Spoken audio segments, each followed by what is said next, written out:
Hi, I'm Melissa Meeks. This video debriefs the peer learning activity in Eli Review. You completed a small bit of writing on Monday. You gave feedback on Tuesday. Today, we're processing and debriefing feedback. In this step, I'm going to use whole class feedback to encourage revision. Tomorrow, you'll build your own revision plan. In a course, we would repeat these steps, building from where we ended or starting a new project.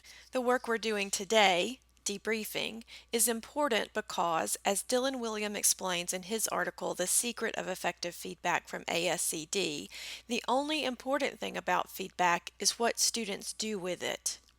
In debriefing, my goal as the instructor is to inspire revision so that no matter what personal feedback you got from your peers, you will be exposed to trends and models that challenge you to improve your draft. Your revision begins by rereading the assignment guidelines.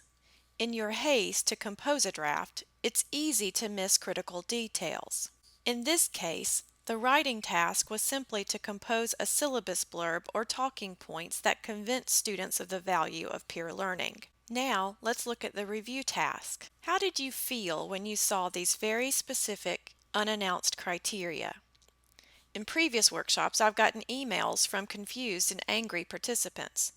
This is an intentional teaching moment. I want you to remember that discomfort when you design peer learning activities. Surprise criteria compromise trust. Don't do that to your students. Be explicit about the criteria in the writing task.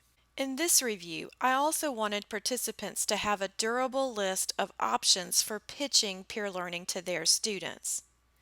The first set of options is about how you might connect peer learning with course goals, your own pedagogy, or students' academic and personal goals. The second set covers the pedagogical principles in the readings in order to see if writers took up any of these ideas. The third set acknowledges that students bring many negative experiences to peer learning. Raising their expectations takes intentional conversation and practice. They'll believe you when they have a better experience. Overall, the review task focuses reviewers' attention when giving feedback. This focused feedback comes back like survey data. Before we work with the numbers, remember this image from the videos you watched on Monday? This is a little dancer who looks to the side and sees another little dancer doing the right move, so she makes adjustments. In Eli, we are using this data to encourage the same kind of self-reflection through peer comparison. Your Feedback Received report itemizes your feedback. In these checklists, reviewers ticked the box to say, "Yes, I see that feature," or left it blank to say, "No, I don't see that feature." The percentages indicate the rate of agreement among reviewers. 50%, for example, is not an assessment of effectiveness, not a grade. It means one of your reviewers thought you covered that criteria and the other did not. You can decide which reviewer to believe. For students, getting a split vote can be very disconcerting, so try to make groups of 4 or 5 students to be sure there is a tiebreaker. That's another teachable moment in this workshop. Bigger groups make the feedback more believable. The class average tells you how many reviewers notice that criteria in all the drafts. These are the overall trends, so you can decide how much you want to be like everyone else. The trends also indicate to me which ideas this group might be struggling with. In the first checklist, 92% of the drafts read by reviewers met the only criteria for this assignment. That is, that the statement explains to students why peer learning has value for their work in class or for their careers. If you didn't get 100% agreement on this item, that's your top revision priority. You might also want to consider these other ways of defending the value of peer learning.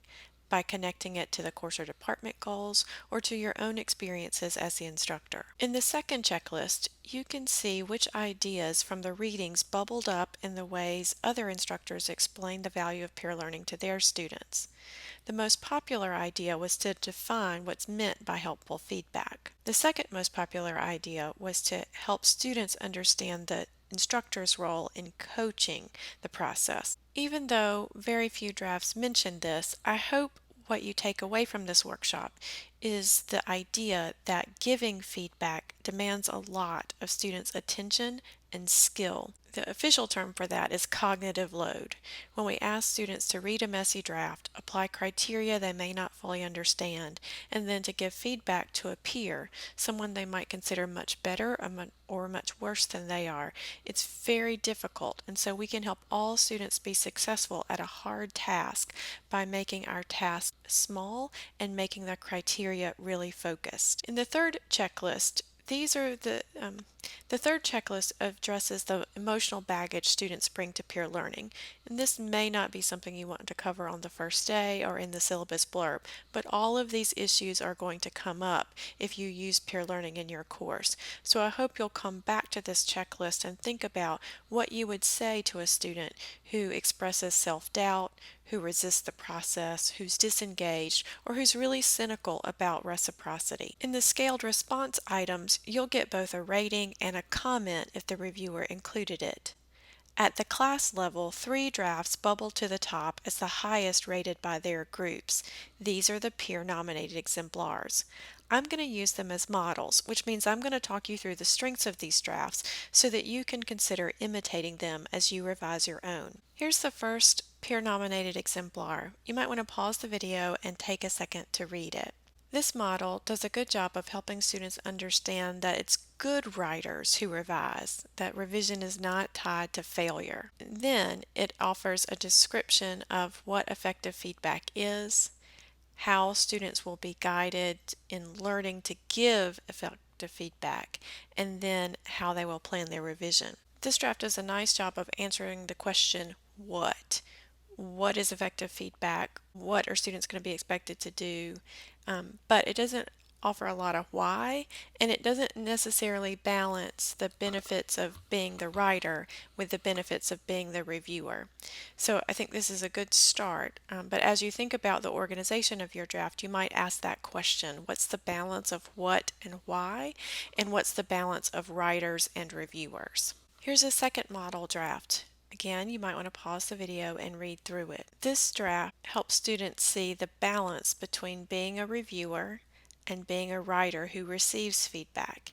And it reminds them that one of the key benefits of peer learning is just being exposed to how other people have done their work. That's called the mere exposure effect. Then there's a bolded question with a list of practical benefits. This list of benefits really ties nicely with the concept of giver's gain, which was developed by Dr. Bill Hart Davidson, one of the co-inventors of Eli Review. And we use a little poem to help explain this. What you can read, you can imitate. What you detect, you're likely to be able to correct. What you explain, you're more likely to retain. And what you suggest, you too can try. So the research on giver's gain is quite strong, and if you're interested in connecting your value statement about peer learning with the research literature, we have a bibliography that you can include. The model draft here does this really nicely with some simple bullets that help students understand that the work or labor of giving feedback involves learning at every stage. Here's a final draft, and it begins with a teachable moment. Even though Eli Review's settings were anonymous, so that as you were giving feedback and as you receive it, you see classmate number, not name, this writer put the name in the draft. If you require students to use MLA headers or APA style, they're going to do the same thing. And Eli doesn't redact a name when it's typed in the draft itself. So if you want anonymous peer review, you've got to encourage students not to type their name in the draft or to remove that if they've imported it from Microsoft Word, etc. This draft tags a couple of moves that you might want to think about including in your own work. First, It acknowledges that revision is just how work is done. Then it moves into self-disclosure and helps students really think about feedback as a sign of respect. And I think that is so powerful. You definitely want to build a helpful feedback culture where students think of giving feedback as an act of respect and receiving feedback as an act of respect. The second paragraph talks about instructor presence, so the ways in which the instructor is going to make sure this process goes smoothly. The third paragraph addresses students' dread and then addresses that with some anecdotes about how at the end of the course students can look back on peer review as one of the most productive points of the course. Again, to recap, I used your nominations about the drafts that were compelling and innovative to share those with the class and help you see how those writers thought about the task of convincing students that giving feedback and receiving peer feedback was going to be beneficial for them. You've seen your peer feedback on checklists and ratings. Now we are going to work through the comments you received. The review task asks reviewers to compose 2 comments total. Each comment needs to describe, evaluate, suggest. This 3-part strategy, developed by Eli co-founder Dr. Bill Hart Davidson from Michigan State University, makes sure that comments have enough information to persuade writers to revise. Moreover, these elaborated comments help reviewers practice naming problems and solutions, which is the kind of thinking that transfers beyond this assignment. As you read your comments, use the helpfulness stars to rate each comment. Give a star for each yes. Does the comment describe your writing so that you know what readers understand from it? Does this comment help you evaluate your progress toward the assignment goals? Does the comment offer a specific suggestion that you can follow when you revise? The 4th star is the kindness star. Does this comment show particular respect for you and your work? It's really got to go the extra mile to earn the 4th star. The 5th star is for those comments that are transformative. It should be used rarely, only for those comments that help you radically rethink your work. Most comments should get 3 stars. 3-star comments have all the information necessary for writers to revise. Let's practice rating a comment together. This comment from classmate 3 to classmate 5 uses describe, evaluate, suggest, but labels those in a particular way. What I see then allows the reviewer to say what they liked. But it's not just that they liked it, it also says in the reviewer's own words what the main ideas are. Then, instead of emphasizing evaluation, the label is what I'm thinking. And the emphasis here is on how confident students are going to feel, and that's based on the reviewer's personal experience of students' suspicions about peer feedback. What I suggest leads into a way the writer can acknowledge that everybody can contribute productively to peer learning. So if you're the writer responding to this comment, 1 star for description, what I see, 1 star for evaluation, what I'm thinking, 1 star for suggestion, what I'm suggesting. Then the other 2 stars, the kindness star and the transformation star, are at the writer's discretion. If the reviewer believes this comment kind of goes beyond to be generous as a reviewer, that would be a 4th star. The 5th star is reserved if the writer thinks this comment helps them change more than 1 word in more than 1 sentence in more than 1 paragraph. That's the definition of global revision. It's a change that ripples out to affect multiple parts of the draft. Let's look at a second comment. This comment from classmate 4 to writer 5 says, I appreciate the choice of the pronoun, which addresses students directly. The phrase highlights the benefits of the exercise. So, using the star rating system, this has a description and an evaluation. It doesn't have a suggestion. That's fine. Not all comments need to have suggestions, but we're using the helpfulness rating to make sure that writers are getting enough revision fuel. This comment itself doesn't have any revision fuel. This comment provides social glue, or a sense that a writer is being heard, and that is a perfectly good accomplishment for a comment. This helpfulness rating flows back to the reviewer and to the instructor.